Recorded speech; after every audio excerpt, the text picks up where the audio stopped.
very interested to hear from David Shaw. He's my friend. He's the coach at Stanford. The Pac-12 and the Big Ten said, we're out. We're not going to do this. What are the routines? Does it hurt in recruiting? What do we know? What do we not know? And he's going to join me now via the Cowherd Global Satellite Network. So let's start with this. I've said before, my daughter's a college student. She's not an athlete, and I've said I almost wish she roomed with athletes because I know they'd be getting tested 3 times a week, and she's not.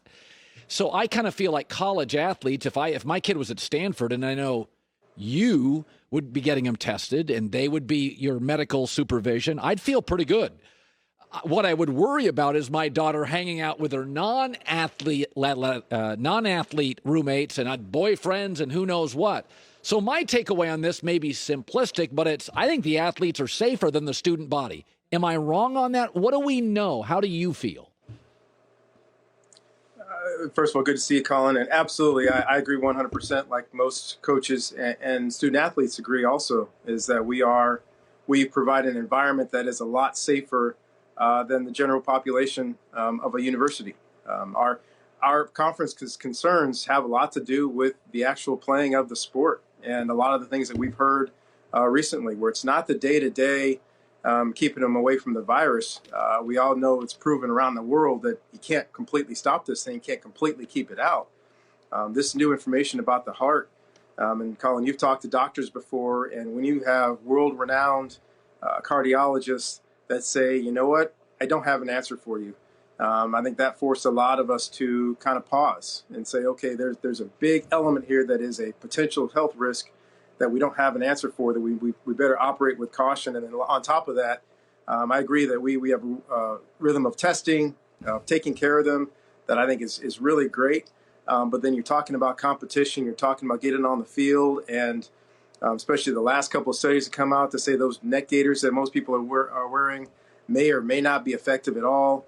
The shields may or may not be effective at all, and most guys don't want to wear the shields now because of the heat that they feel under those helmets.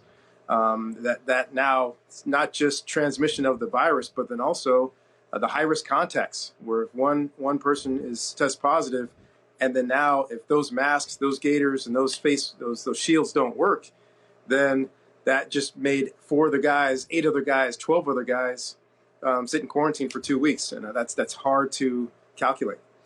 Is spring football realistic? Now, in the Pac-12, winter weather, January, February, March, I mean, it'll be cold in Utah, it'll be wet in Seattle, but you're in a conference where January, February, March, it's not Big 12, you guys.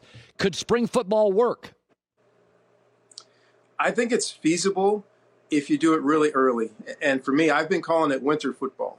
I don't know that we can play into April, May, and truly be able to turn guys back around and get them back for a summer training session that leads to a fall start. Maybe something that could be January, February, and maybe ending in March. That would give us a lot of time, I think, to get their bodies back. And that's what I hear from a lot of the student athletes and their families about if that does happen, how soon can that be started and finished in order for their bodies to be able to come back? College football is interesting. And I've said this, I've worked at companies that have great leadership and companies that don't have good leadership. And my career is largely a testament to I've been better every time I've had better leadership around me. One of my complaints about college football is the Pac-12 plays by, you guys play tough out of conference games, and then the SEC plays one fewer. And I look at it and I think, can't we have like a centralized voice in this sport? I mean, David, college football makes over $2 billion a year on television. Have you been, or are you ever disappointed in what sometimes appears to be, it's a balkanization? It's 5 conferences all working, doing their own thing instead of sort of a central unified voice. Well, I don't want to sound like it's a cop-out because I know it sounds like a cop-out, but it's a complicated issue in that it depends on what specifically we're talking about, because some things I do believe we would love to have some unification. You and I have talked about this before, standardizing the Power 5 in particular and the high value independents. as far as our scheduling, makes a lot of sense to a lot of people so that we can actually be judged to get into this 14 playoff, which should be 8. But that's a big thing. But as far as how things are managed, I think you'll have a bunch of commissioners that don't want to be told from some central office what to do with their universities. You'll have a lot of university presidents on one side of the country that say, don't give me the same rules as those schools on the other side of the country. So I think there needs to be some more centralization and some more decision making that's more uniform. But I think there's going to be a lot of things that the individual campuses and the commissioners and their conferences will fight against some levels of uniformity in some areas. I always wonder, like the Stanford athlete, you probably have, you got guys that are going to run companies. When you talked about not playing, what was the reaction on your campus from Stanford football players when you said, guys, we're not going to play? What was the reaction to that news? Well, we've done a really good job between my staff, our operations personnel, communicating with our players that from the very beginning, and I'm fortunate I've been on 2 different working groups, our Pac-12 and the NCAA working groups. We started with 2 questions. Can we play this game safely, and should we play this game safely? So we kept them in the loop that we're not making this decision, that our medical professionals are going to make this decision. And when this decision came down, the disappointment was obviously palpable, but our guys understood it. They understood that this was going to be hard from the very, very beginning. And when there are questions about their health and safety that we can't answer, that we try to mitigate as best we can, but we still can't find a way to truly feel great about getting it done, that we came to the only conclusion which we had, which was to postpone it until it's a time where we can do it safely. You're not the AD, but you know the finances of the sport. I saw a story this morning. Iowa's going to lose $75 million. We know college football is the breadwinner in the family of college athletics. How do you believe, you guys cut, I think, 11 sports at Stanford. Do you believe college sports will look different from today forward for the rest of our lives?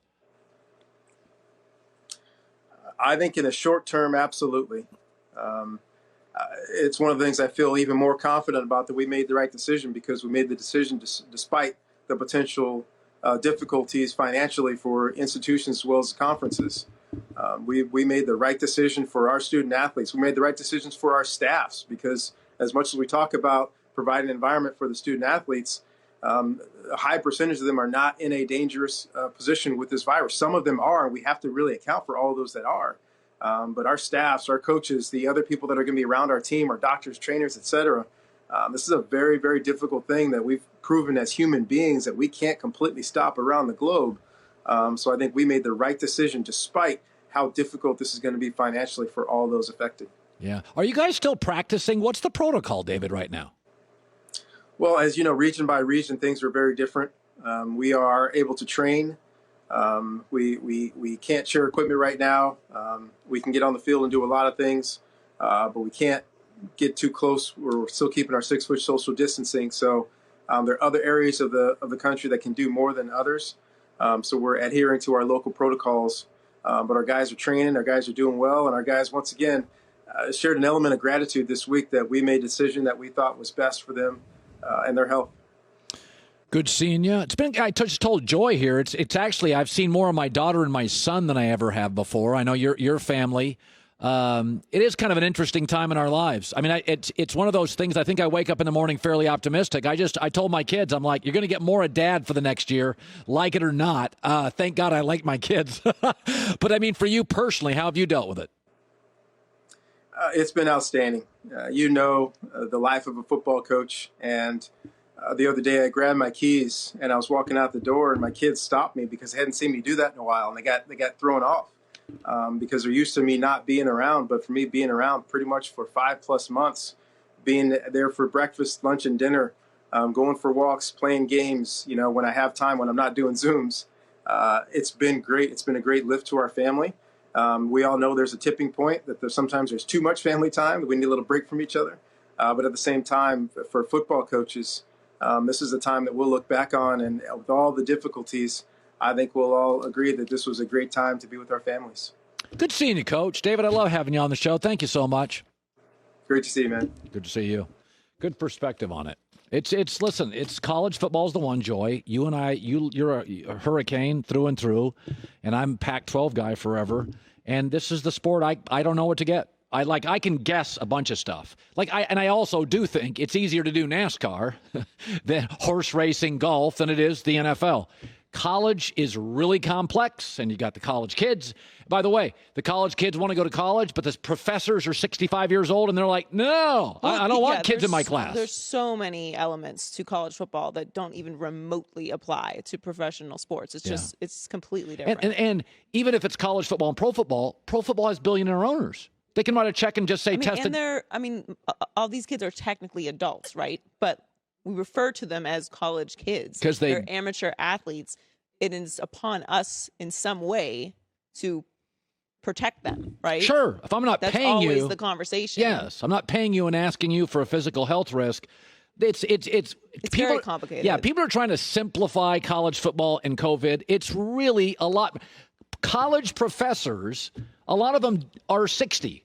They're tenured, 60, been there a while. They don't want to be around a bunch of college kids who were at Senor Froggy's last night knocking without a mask 12 beers down. They get COVID. They could have underlying health issues. Some of these college football coaches, 58 to 68 years old, a little weight on, underlying health issues. It's a very complex situation. Hi, everybody. Thanks for watching. Subscribe here to get the latest from the show. Also, be sure to check out more of the best clips from The Herd or go watch a few segments from other shows on FS1.